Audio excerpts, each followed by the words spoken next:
you're ready, Ron, and I can do an introduction here. All set, go.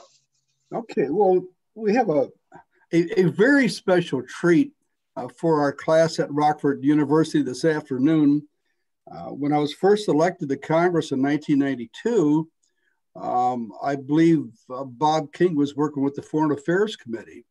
And that was one of my assignments. So we go back to easily January of 1993. At that time, the Foreign Affairs Committee was desperate to get people to sit on it. There'd be openings and no one would apply. And so I applied for it because of the importance of being involved in international affairs. And Bob, as you recall, the Export Administration Act, dealing with dual-use technology, was very important for my congressional district, which had a lot of factories dealing with military and civil use products. And so that committee was very key for me. But people thought I was crazy going on foreign affairs because it's not the type of committee that's supposed to be exciting. Well, it turned out to be very exciting. Bob and I have known each other now about 27 years. We've traveled to Europe a couple of times together on congressional delegations. He worked for Congressman Tom Lantos, who was a Holocaust survivor and also a survivor under Stalin in Hungary. And at that time, and even still today, Bob, I think you would agree, the Foreign Affairs Committee is probably one of the most, not bipartisan, but non-partisan committees that takes a look at world hunger and pandemics or epidemics and tries to do something about it. So then Bob served there, and then President Obama needed an expert on human rights to be a special envoy to North Korea. And so that appointment carries with it the title of ambassador. And he served there for about 3 years. And now he's with plus years. How many? 7 plus. 7 plus in that capacity. Yeah. Okay. And during that period of time when I was the president and CEO of the Korea Economic Institute, Bob and I again became very close. We had him for several programs. It is a real joy to introduce to you Ambassador Robert King. Well, I'm delighted to be here. It was very nice to have an occasion to see you again, Don. You're missed in Washington, but these days, nobody sees anybody in Washington. Anyway, yeah. Pandemic has done us in terms of that. But let me suggest, first of all, give a little bit of background about some of the things that I've done and how I ended up where I ended up. Talk a little bit about human rights in US foreign policy in general terms, and then talk a little bit specifically about North Korea. The main thing I want to do is make sure there's time for questions from students on any of the issues that relate to foreign policy and human rights. Bob, I lost you. I don't know if it's my Zoom or what. I can hear you, Robert. You can? Yeah. Okay. I'm going to try to come back in again. Okay. We can hear you fine. Or at least okay, good. There I am. Go ahead. Okay. I have a father who was born in Illinois, but moved to Wyoming when he was very young. I was raised in Wyoming and did my undergraduate at Brigham Young University in Utah. Went to one of the things that I did as an undergraduate that really had an impact on what I ended up doing is I did a study abroad program in Austria, Salzburg, great place, exotic city. But it was at that time, and when the Cold War was still going on, surrounded on 3 sides by communist countries. And one of the things that I did, some on my own and some with other students who were there on the study abroad program, is we traveled to Hungary. We were in Hungary on the 20th anniversary of Hungary's liberation at the end of World War II, when the Soviet army moved in and occupied. And we ended up going to Czechoslovakia, a country that no longer exists, for May Day celebration. And so we were on the Wenceslas Square, marching down with all of the people waving flags and cheering. Walked right past the spot where 3 years later, a Czech student burned himself alive in protest against the communist government there and started the Prague Spring in 1968.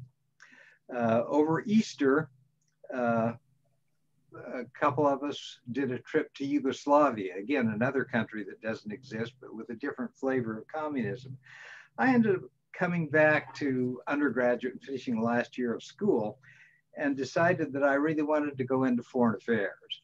And I applied and was accepted at the Fletcher School of Law and Diplomacy, which is a graduate school of foreign affairs located in the Boston area. I ended up doing work on Central Europe because of my interest from my undergraduate days. The first job after I finished my PhD was at Radio Free Europe, which at the time was located in Munich, Germany. My wife and I lived in Munich for 7 years. Radio Free Europe broadcast from Munich to the countries of Central Europe: Poland, Hungary, Romania, Bulgaria, Czechoslovakia. And I was in the research department looking at what was going on in these areas. And my focus was very much on Central Europe, but Central Europe in the sense of what was going on under communism and how that was limiting what was happening in terms of people's ability to do what they wanted to do. I came back to the United States as a White House fellow, spent a year in the Jimmy Carter administration dealing with Central Europe and foreign policy. I decided that foreign policy, particularly with the Soviet Union at that time, wasn't going very far. So I started doing some work on energy. Ended up in Colorado working for a firm that was involved in oil shale development. Price of oil went down after I was in Colorado for 2 years. The oil shale projects that we were working on went under. And about 2 weeks before I was about to be laid off, I got together with a fellow who'd been working for me in Colorado. And he and his wife and I and my wife had dinner together. And I told them that I expected that I was going to be laid off in about 2 weeks. And they got very excited. This friend's wife was the daughter of Tom Lantos. And she said, "My father needs a chief of staff in Washington. His chief of staff is leaving and he needs somebody to come in. You have got to meet my father and see what happens." Well, I said, you know, I'm happy to meet him. Doesn't look like I'm going to have a job here very long. 3 days later, I went to the Denver airport to meet Tom Lantos, who was changing planes on his way to San Francisco. And we sat down in the airport lounge for about 5 minutes. And the next day I got a telephone call saying, "Be in Washington on Monday." And so I went off to Washington and managed during the rest of the year to get my wife and family moved back to Washington, D.C. And I was Tom Lantos' chief of staff. I'd never worked on the Hill before. Tom Lantos was very interested in foreign policy, and I was interested in foreign policy, and we immediately had a connection.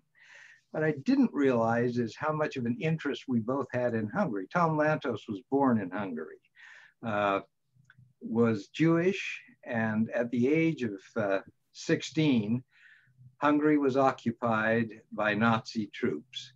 And Tom Lantos ended up in a forced labor camp north of Budapest, managed to survive.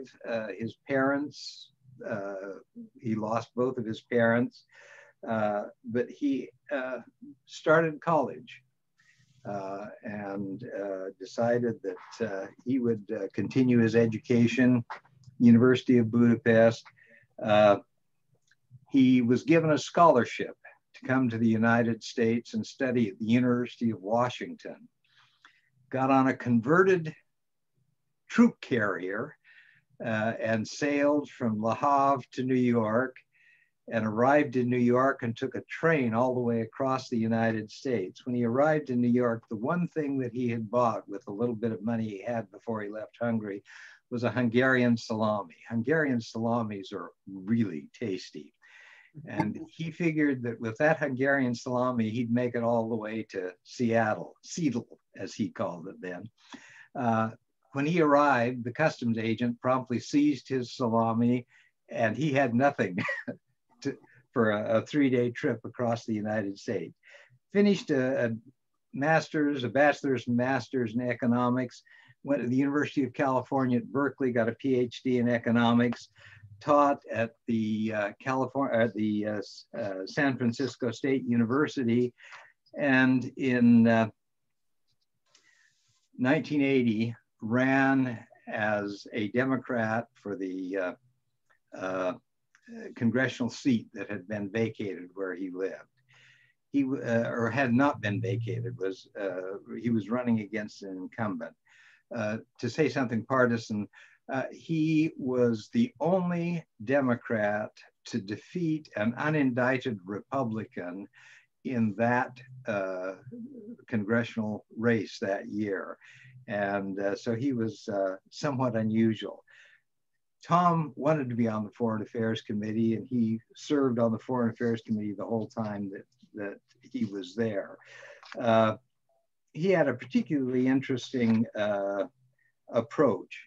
He was Jewish, very Jewish, but at the same time, he also was very interested in the broader issue of human rights. And he took the position that you don't fight for human rights for one group, you fight for human rights for everyone.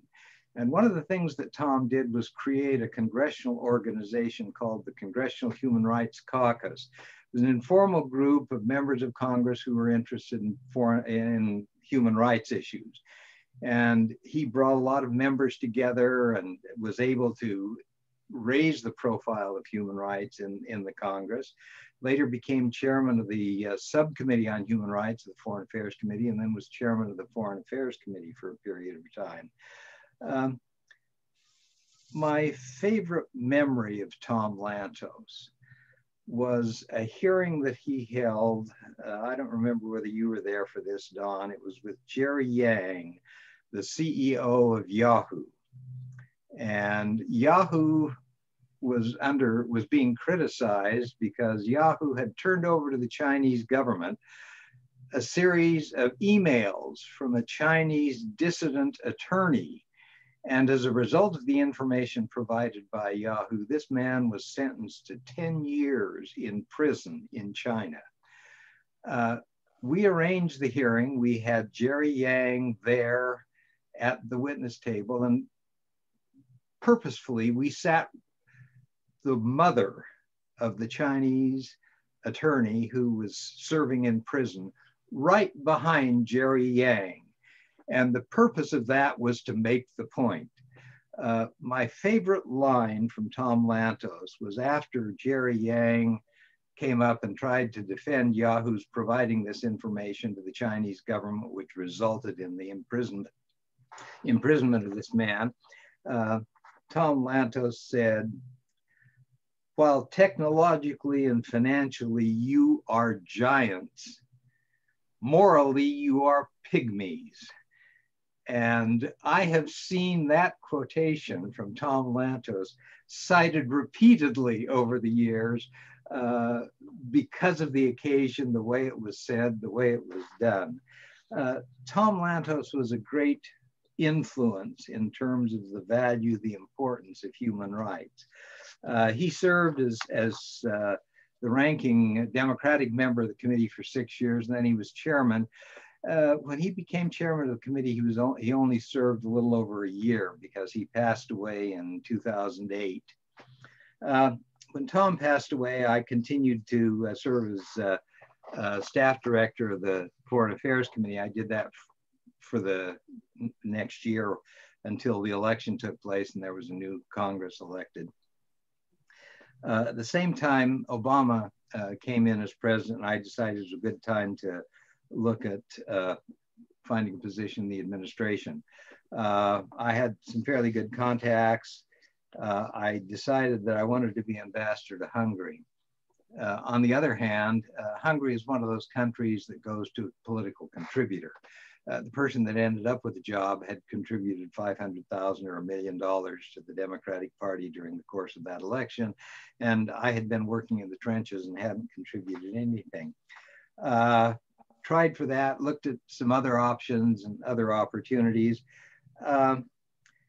One of the things that we had done in 2004 was pass the North Korea Human Rights Act, which called for the United States to put more effort and emphasis on human rights in North Korea.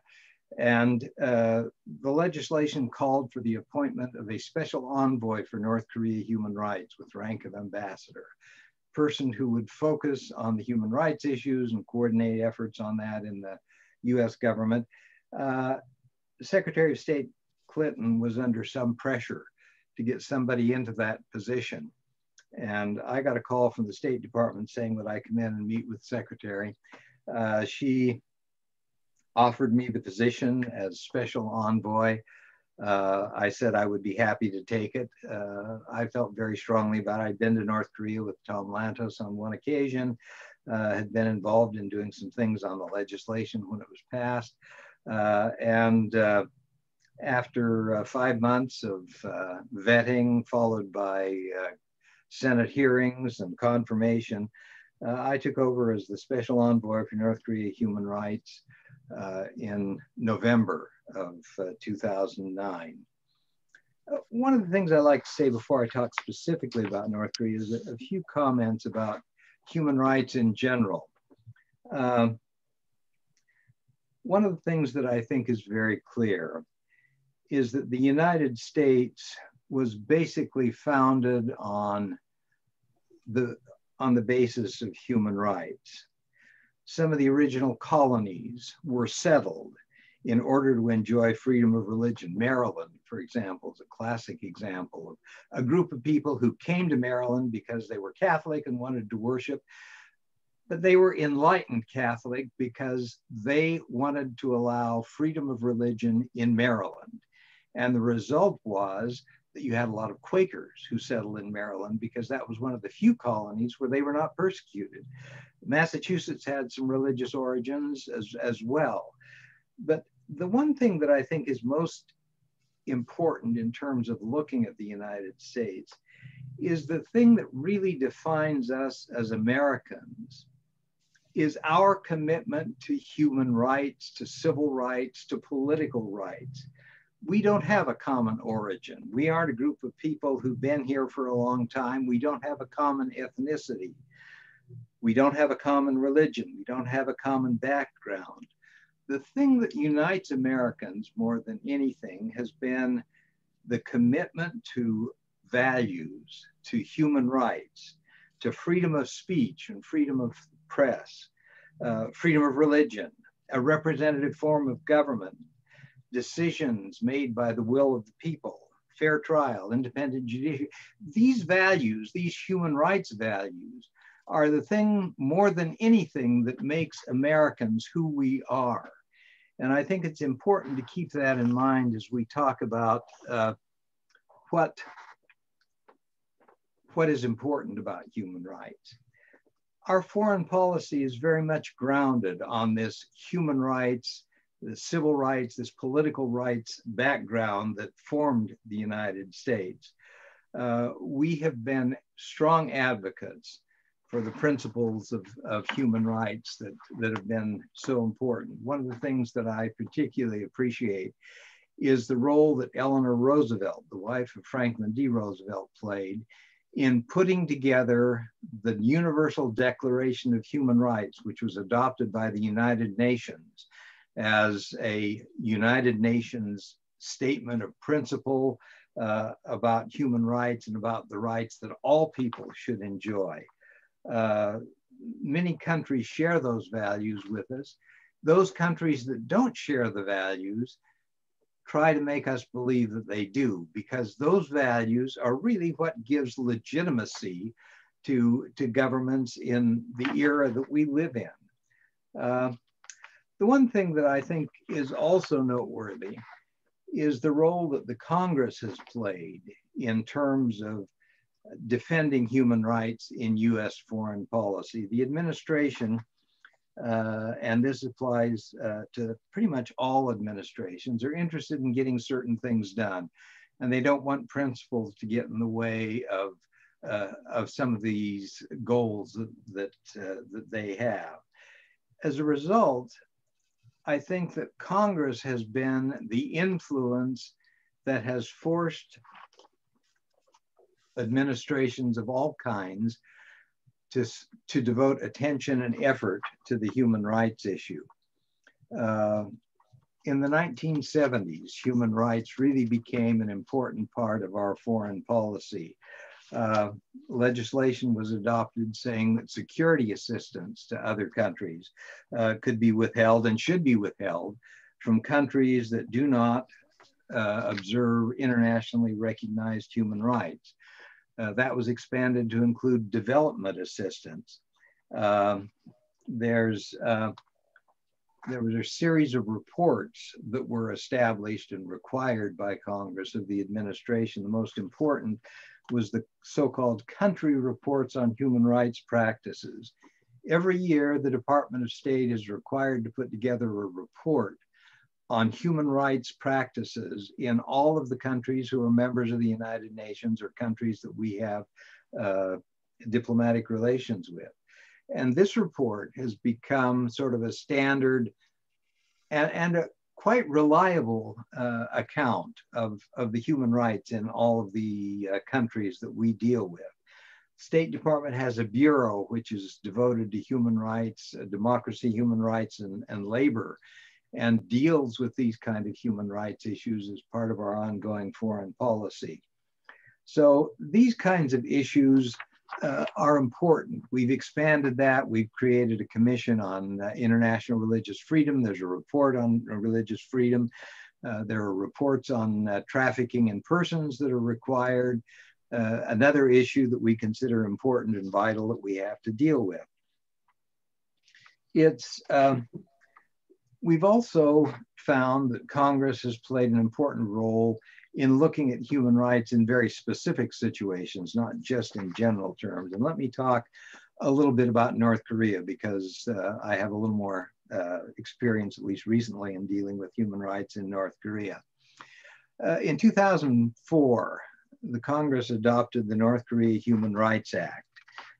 It's been extended and expanded and improved in the years since that time, and it's still legislation that's in effect. The legislation said that the United States ought to be discussing human rights with North Korea. When we meet with North Koreans, when we deal with them on all kinds of issues, and particularly nuclear issues and that kind of thing, human rights ought to be part of that conversation, and we should do that as well.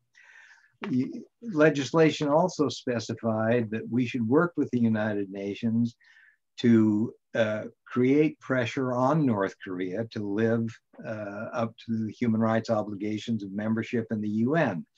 The United Nations has played a very important role in that regard.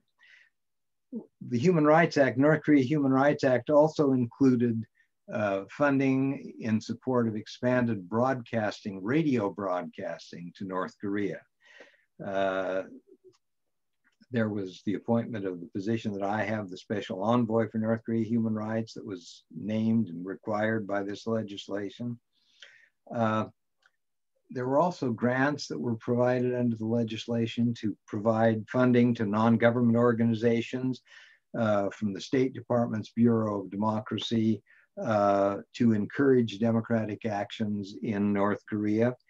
We were concerned about a number of North Koreans who left North Korea and were trying to resettle elsewhere. Most of them ended up going to South Korea, but there were some who came to the United States. We wanted to make sure that they had opportunity to come to the United States, and they were given some assistance as well in terms of dealing with that. So all of these provisions were things that we included and specified in the North Korea Human Rights Act.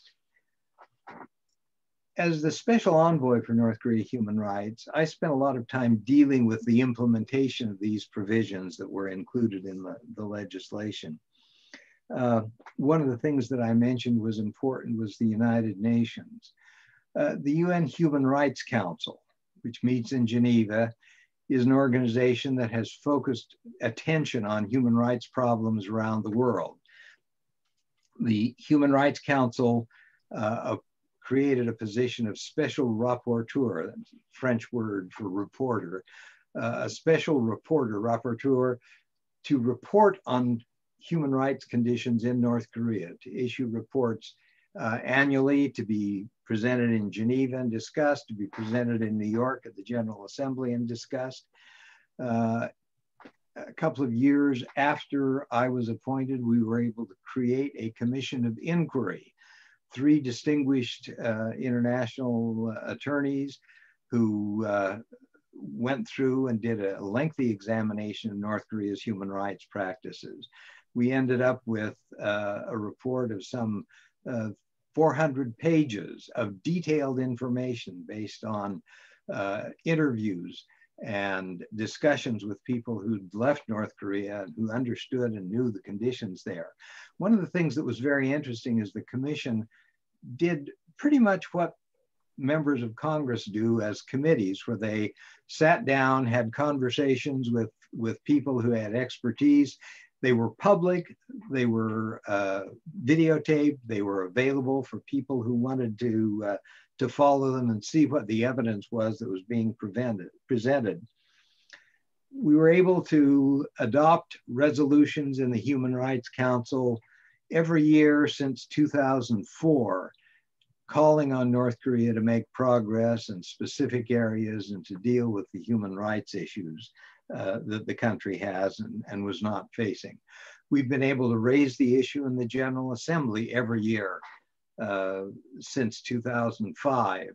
And there have been resolutions adopted criticizing North Korea's human rights practices. For 4 years, we were able to have discussions in the Security Council.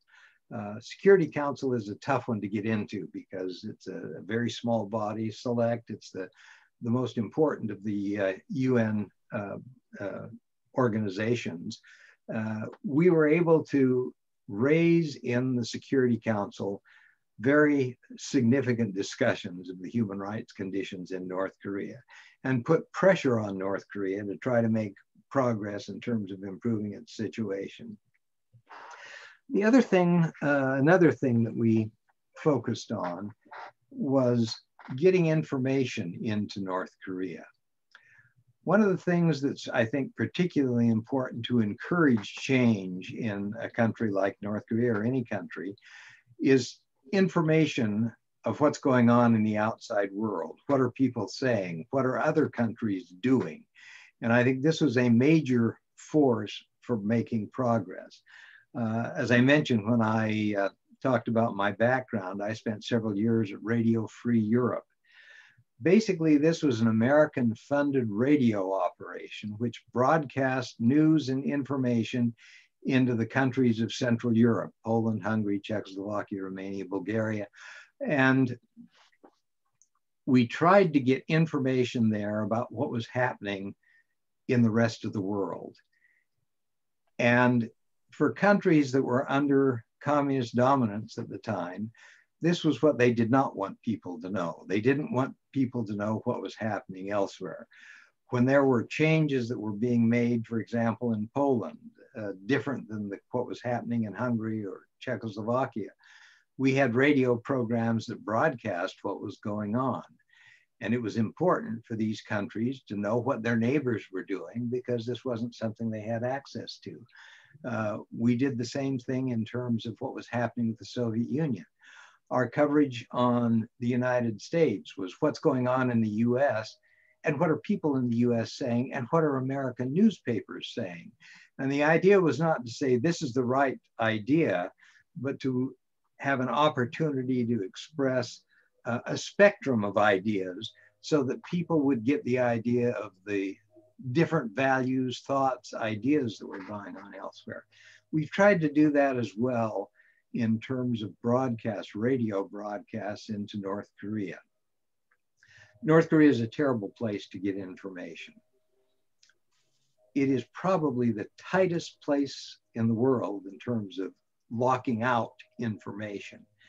In North Korea, it is illegal to own a radio that can be tuned. The only radio that's legal in North Korea is one that is preset to the official government channel, and that is all.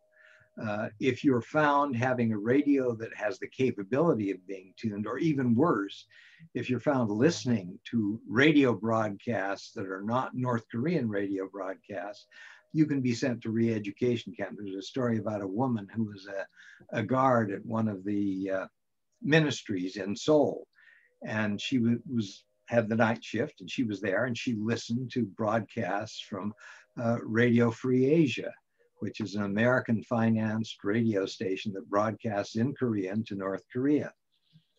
They found out that she'd been listening to that radio because when somebody came in the next morning, the radio had been set to that channel. She was sent to a re-education camp where she spent several years there. Her family were sent to a re-education camp, not the same one, of course. You don't send family members to the same place, because she was listening to information being broadcast from somewhere else. So this access to information is an extremely important element. And I think the effort we put into radio broadcasting is important. In the United States, in most other countries, radio is not that important. And the reason is because we have access to the internet. North Korea does not have access to the internet. It's one of the few places on the face of the earth where the internet is not accessible. People in North Korea have cell phones. The cell phones do not access the internet, and you can only call other cell phones inside North Korea. You cannot make foreign calls.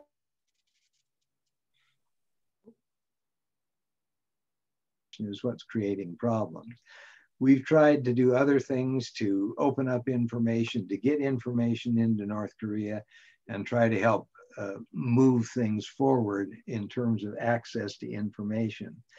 Another thing that has been particularly useful and particularly important is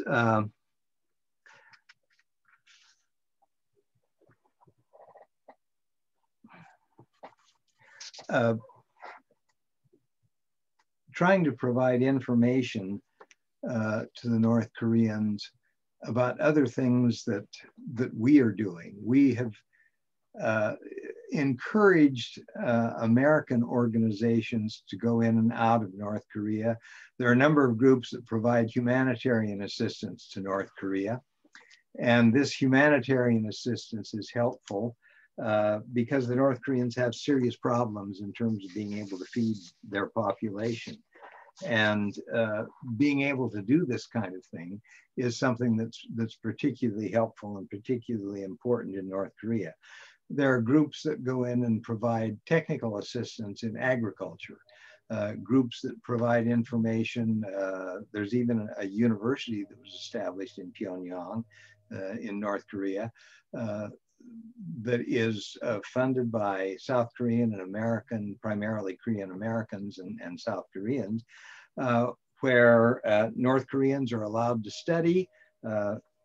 They are able to study with professors who are from the United States, from South Korea, from Europe, and they learn English and they also learn about other things. So these kind of efforts are extremely important in terms of dealing with North Korea. One of the things that we also have to deal with in North Korea are detaining American citizens. North Korea and the United States don't have diplomatic relations, and the result is we don't have an ambassador there.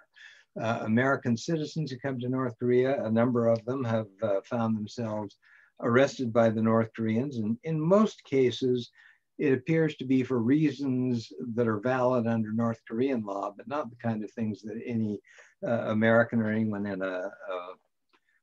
in most of the rest of the world would find that to be a problem. For example, the best known case of an American citizen who was detained was a young man from Ohio, Otto Warmbier. Went to North Korea as a student. He was doing a study abroad program for the break between Christmas, New Year's, and a couple of weeks after that. Ended up going to North Korea, was arrested while he was there, and ended up dying shortly after he was finally returned to his parents in the United States, some 18 months after he was detained. There have been a number of Americans who've been held in North Korea for actions that would normally not result in that kind of treatment.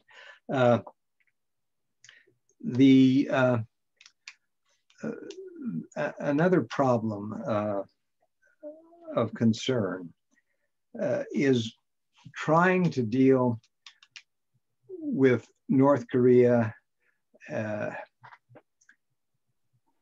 in the broader context of US foreign relations. The North Korean human rights issues are sometimes in conflict with our efforts to try to encourage North Korea to move in a more positive direction in terms of its nuclear weapons, in terms of its military policy. And there has been the perception that human rights is a problem because it irritates the North Koreans, and we're trying to get the North Koreans to give up nuclear weapons.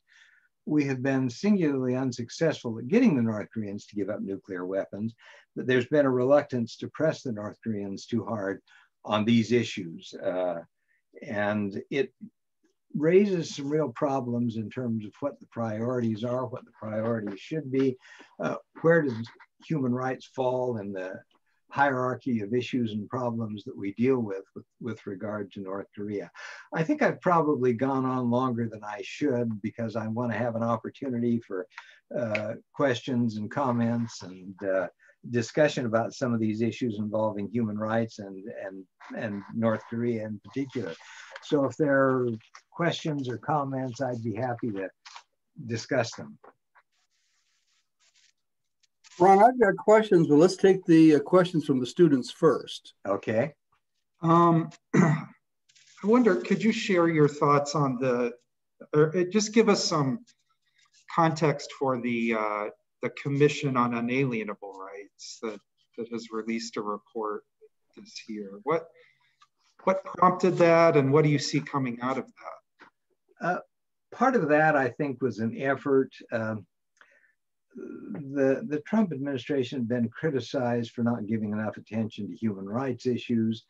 And I think there was sort of an effort to say we need to think about what the rights are that are important and how do we identify them. I tended to see that more in a political context than as a need to redefine human rights. We have a lot of documents, a lot of organizations that deal with these human rights issues. And the question is, how do you prioritize them? One of the reasons we have a commission on international religious freedom is because there's a very strong sentiment among some of the members of Congress that we need to give more attention to religious freedom. And it's hard for somebody to say, no, we shouldn't have religious freedom. The general procedures that we have for dealing with human rights include religious freedom, but you sort of give it a special emphasis when you create a commission that focuses on religious freedom. And I think that's part of what was involved in the establishment of this Commission on Inalienable Rights, trying to redefine and relook at human rights. My sense is the problem is not, do we need to define what human rights are? That's pretty well defined. It's our Constitution. We've got the international documents that we've agreed to, the Declaration on, the Universal Declaration on Human Rights. We have a pretty good idea of what they are. It's the implementation, not the definition. But there's this commission that was created. It was put together. They've come up with some formulations that are somewhat, not all that different, but a little different in emphasis. And my sense is it's useful because we need to focus on human rights and we need to give attention to human rights. But to say this is changing how we look at it, I'm not sure that that provides a basis for something new. Right.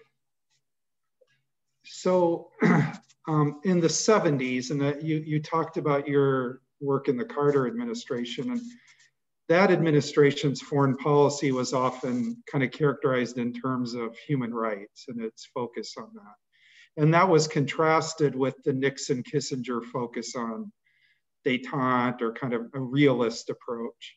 I kind of gathered from your comments toward the end of your remarks that you don't see a kind of, it's one or the other. It's either we focus on strategic or economic interests, or we focus on human rights. I mean, what do you think is the best way to try to balance those concerns, or to address, strategic economic interests, but also while respecting or promoting human rights in the world? I like LBJ's comment that you have to be able to walk and chew gum. My sense is we've got to do both. There's no question that strategic military security interests do have to be dealt with. They're a high priority and we have to give them attention and focus. But at the same time, other concerns, human rights, and other issues need to be involved as well. And it seems to me that what we need is a balanced foreign policy that includes all of those elements in it. The question is, how do you do it? A bad example is what I think the Trump administration has done with regard to North Korea. When Trump came in, he was very critical of North Korea. The first speech he gave at the United Nations in September of 2017 was heavily devoted to attacking North Korea. Little Rocket Man, all of the very negative stuff that was said about North Korea. And it was very tough and very strong. 4 months later, President Trump gave his State of the Union speech to Congress. State of the Union speech, 10% of his January 1918 State of the Union speech was devoted to North Korea. And sitting in the balcony of the House chamber next to the First Lady were the parents of Otto Warmbier, the American student who died after being detained in North Korea. Also there, sitting with her, were some North Korean defectors, North Koreans who'd left North Korea and gone to South Korea, and they were there. And later, after the speech, later that week, the president met with 8 or 9 of these North Korean defectors. His criticism of North Korea in the State of the Union speech called for North Korea to make progress on human rights and singled out the problems that he'd identified. 2 months later, South Korean envoy came to the United States and said, "Will you meet with Kim Jong-un?" And Trump said yes. And since that time, not a word has been said by Trump about North Korean human rights problems. Issue was not raised in Singapore. The issue was not raised in Hanoi. And the president has not commented on North Korea human rights since then. There have been reports issued, which are routinely produced by the State Department, that are critical of North Korea's human rights record. But none of this has gotten high level attention and focus and broadcasting from the State Department, senior leadership, or particularly from the White House. This sort of use of human rights as a stick, you beat the North Koreans with human rights violations and abuses until they start to come around, and then immediately you drop it. That kind of misses the point. I think that the human rights have a value because they're the right thing to do, but also because they create conditions where nations can get along better. Countries that hear about each other and have information about each other are in a better position to talk to each other. And so human rights has to be part of the overall package. It doesn't dominate. It isn't the only thing we deal with, but it's one of the things that we deal with and one that's important. So what apparently happened is that in the president's quest to get North Korea to denuclearize, he backed off the issue of human rights. Yeah. It's everybody's attempt to get something done, including yours, Bob, has been extraordinarily frustrating. But there haven't been any nuclear tests or launching of long-range missiles. There have been long-range missiles. There have been short-range missiles. There have been a number of things that have continued to raise concerns about what's going on in North Korea. One of the things that is a serious concern are submarine-launched missiles. And North Korea clearly is seeking that technology. They are clearly doing that kind of research and work. And that, I think, raises very serious concerns. So they continue in that mischief, and apparently nobody can do anything about it except, of course, China. But that's a different topic at another time. Yeah. Ron, did you have any more questions from students? I do have a related question from a student. The student's asking or pointing out that one discussed solution to the conflict between North and South Korea, or the division is, and between North Korea and the rest of the world, is to accept the fact that North Korea is a nuclear power and move on with things. Do you see, how do you see that as kind of that approach? How would you see that playing out? Is that a feasible? That becomes a real problem, because the effort at denuclearization has been a fairly strong effort that a number of countries in the world, some who hold nuclear weapons, and there are 5 recognized nuclear powers, but a lot of other countries who don't have nuclear weapons, but nonetheless are anxious to limit them, have been very supportive and very involved.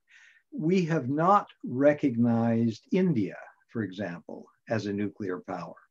Although the United States has taken some actions which sort of lean in the direction of recognizing India as a nuclear power, we have never formally gone to the point of saying India is a nuclear power and we accept and recognize that.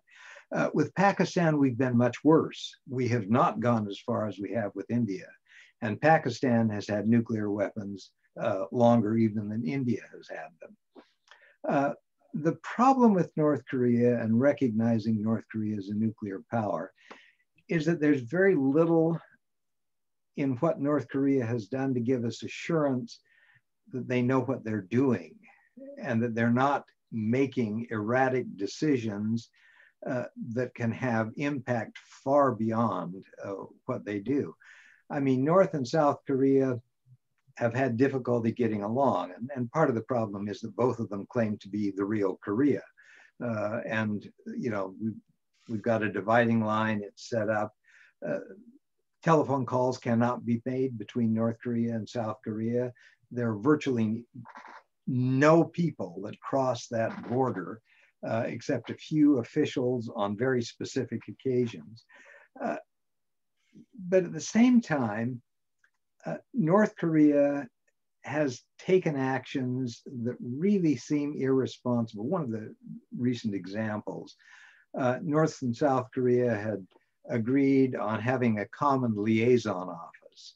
It was built in North Korea in a little town, in a town right on the border.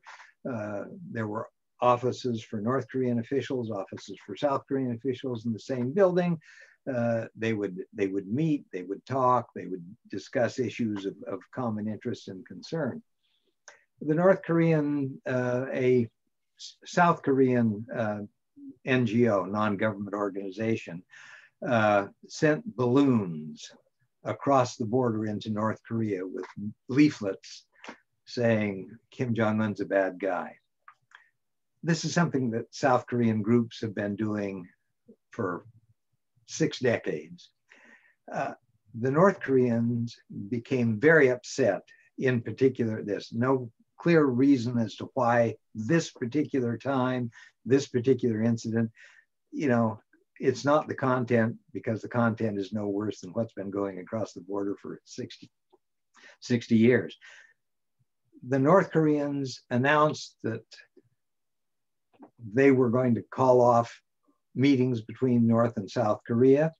And the next day they blew up with a huge explosion this building that was used as the liaison office for North and South. You know, yeah, maybe they didn't like the balloons, but you know, do you go through that kind of irresponsible action?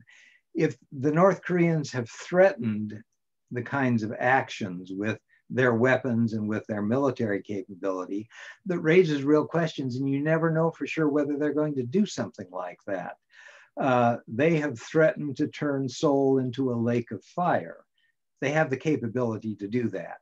Not with nuclear weapons. They've got rockets located in the hills just on the other side of the border. Seoul is 38 miles from North Korea.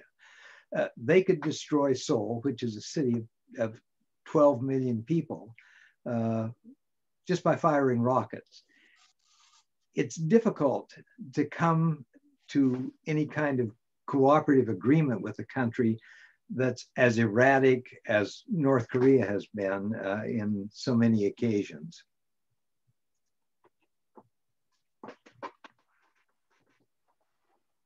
Any more questions from students, Ron? Yeah, the question from a student having to do with North Korea's isolation and North Koreans' inability to communicate outside of their country.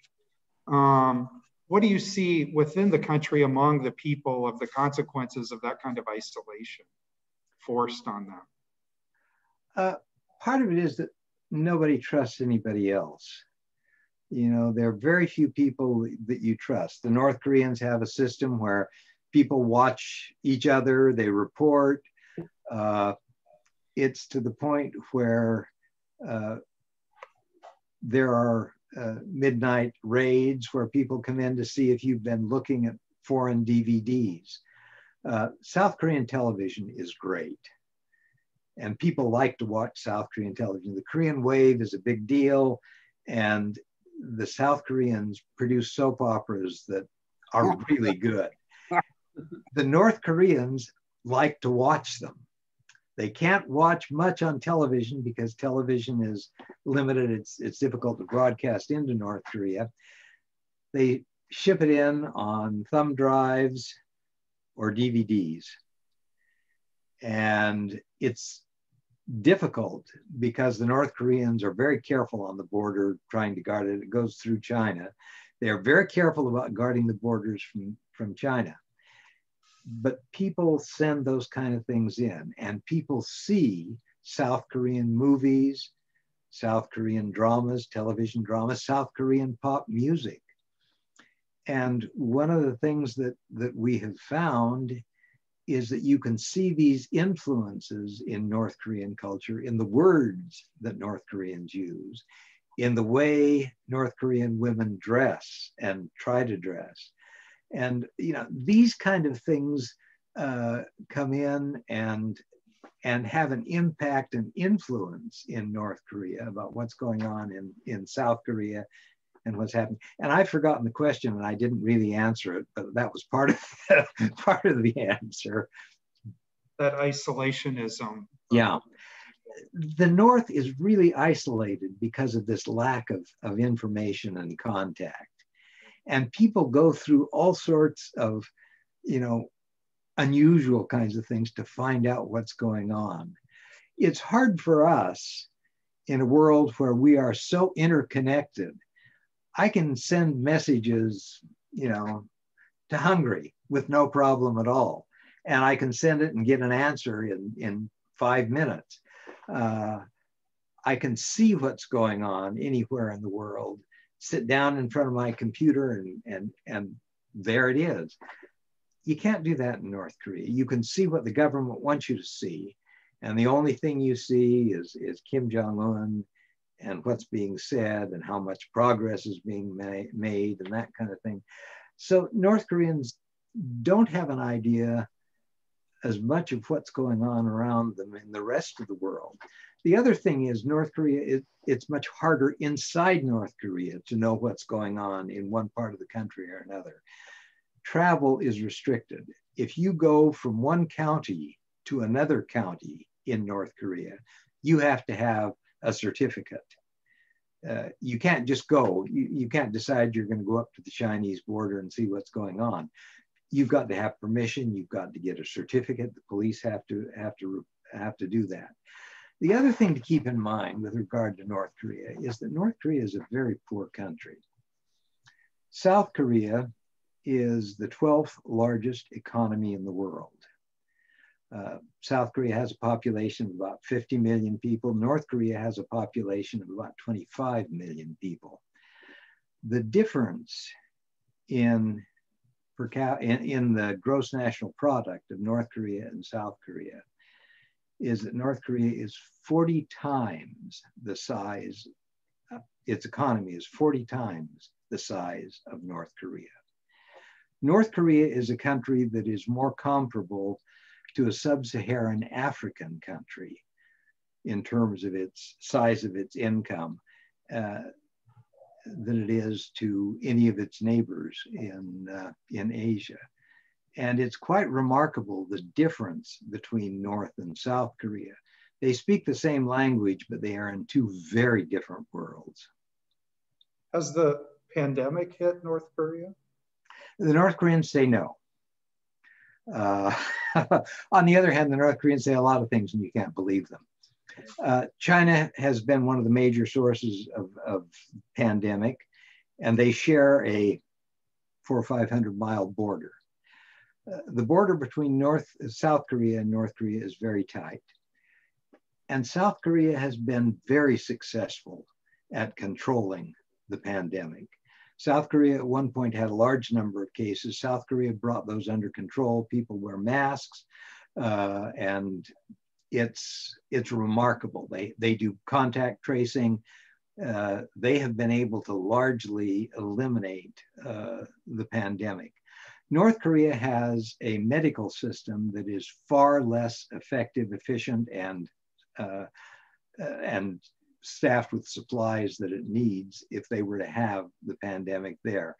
And one of the things that happened is Kim Jong-un closed the border with China as soon as the pandemic, it became evident how serious the pandemic was. There was a North Korean who had gone to South Korea, and after 3 years decided to go back to North Korea. To do that, you have to go illegally. He swam across a river and managed to make it into North Korea. When they found him in the city there, it's one of the larger cities in North Korea, they shut the entire city down for 3 weeks. Nothing. And I mean, they were so concerned about the potential impact because he might have COVID. The South Koreans who keep track of people, they say, no, this guy was not in contact, not in touch with anybody that had the COVID virus. and there's no way he was infected. But the North Koreans seem to be quite paranoid about preventing the spread because they don't have a medical system that can deal with it. Go ahead, Don. A couple years ago, I was at a luncheon with Rabbi lawyer David Saperstein. And Bob, I'm sure you know him. He was the ambassador for international religious freedom. And I wanted to just share with you some of the astonishing things he had to say. He's quite a character, as you know. Yes. He said that the 77% of the world's population lives in countries with serious restrictions on religious freedom.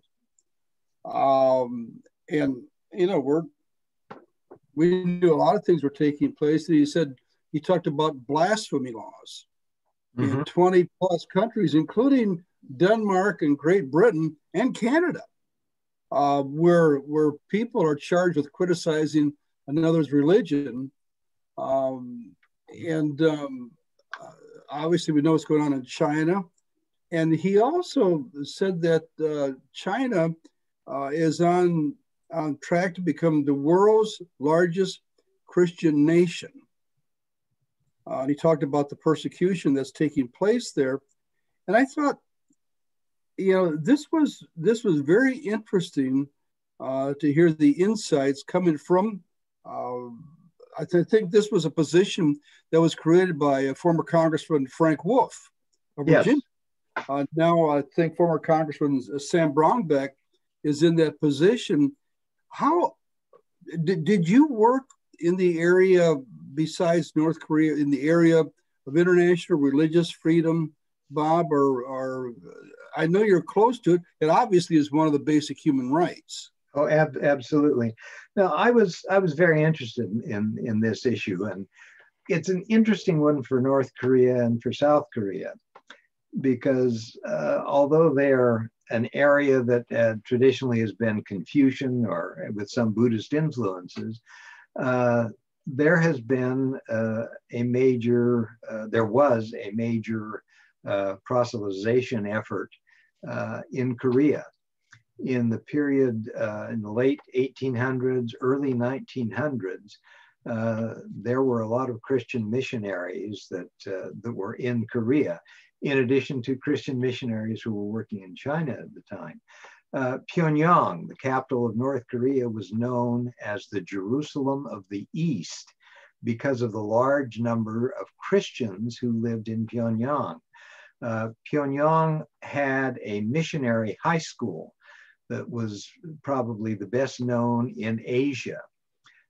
Billy Graham's wife, Ruth, was the daughter of missionaries who were in China.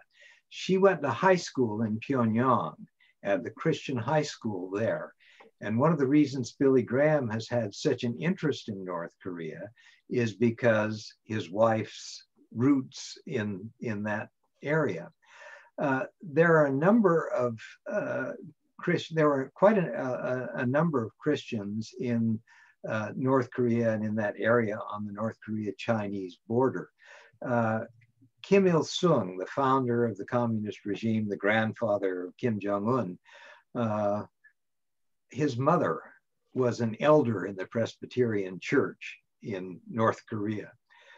His father was also a Presbyterian. It's not something you find in the official biographies, but there has been, and South Korea has a very vibrant Christian community.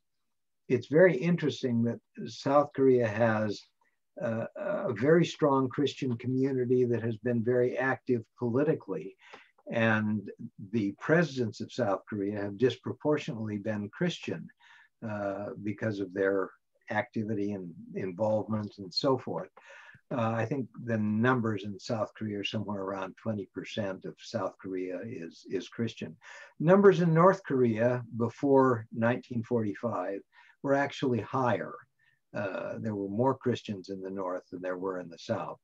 Under the communist rule, religion has been largely stamped out. I think there are supposedly only 3 churches in Pyongyang. One is a Russian Orthodox church, which is for the Russians who are there as diplomats and so forth. And then there's a Roman Catholic church, and then there's a Protestant church. Very few people that are there. Occasionally when visitors go to Pyongyang, they will be taken to one of the churches because they'll request to visit the local Catholic or Protestant church. There will be North Koreans who will be brought in for the occasion, but the North Koreans look more like tourists than parishioners when they go to the church. So there's been a definite effort to try to stamp out religion in North Korea, and it's a very serious one. The thing that's interesting is just across the border in China, there are significant Korean Christian populations there. There are about 2 million Koreans that live in China, most of them in the area fairly close to the North Korean-Chinese border. But there are Christian churches there. I met with the priest of one of the Roman Catholic churches in one of the cities on the border, and I've met with some of the Protestant pastors at some of these churches. So China is easier on, I mean, they have to be careful. The churches are not located on main streets. They're in areas that are not terribly visible, but people are given some freedom and flexibility to practice their religion in China.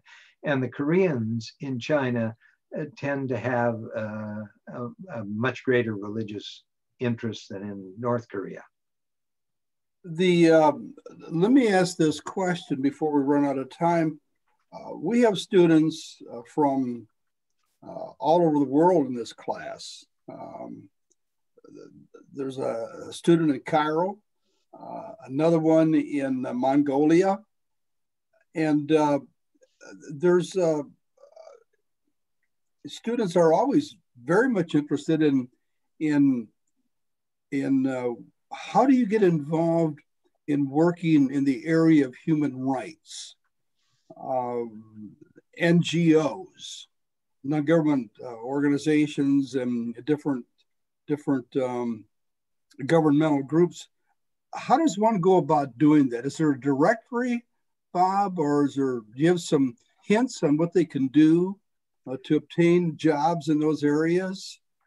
I don't know any particular source. I'd say probably the easiest way to do it is to deal with local NGOs or with other groups. Somebody who might be interested in North Korea human rights.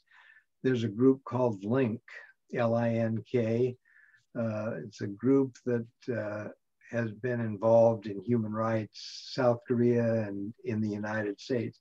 They have had great success in reaching out to students on campuses. And there are a lot of organizations that are around university campuses. I don't know if there's one at Rockford or not, but there are also other human rights organizations that are located in primarily larger cities, but larger, major groups have offices.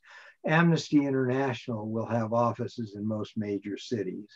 Human Rights Watch is another one that has a lot of offices and locations. Part of it is to encourage support in the United States. Part of it is to help fundraise for efforts. And part of it is to be on the lookout for people that are interested that might be willing to do something. And so, contacting groups like that provides an opportunity of finding out what might be available. And usually people that work for these groups have a sense of that. The government agencies that you mentioned,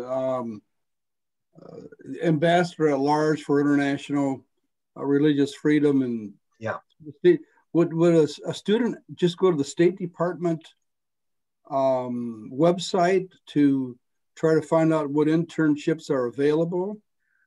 Yeah, I'm sure that the State Department in particular has got a system for interns. Look it up online. There's an opportunity to apply. Competition is tough, but it's worth it. The State Department will do that. The Office for the Congressional Commission for International Religious Freedom also, I'm sure, has a few interns there. Probably harder to get into that, but you may know some of the members of the commission who could put in the right word. But there are organizations like that around. Washington is a place where a lot of these non-government organizations have major offices that deal with human rights, particularly international human rights. And reaching out, having an internship here would give people an opportunity to do some of that. Committee for Human Rights in North Korea, Greg Scarlatu, always has students who are there as interns. Some of them are Korean from Korea, some of them are Americans.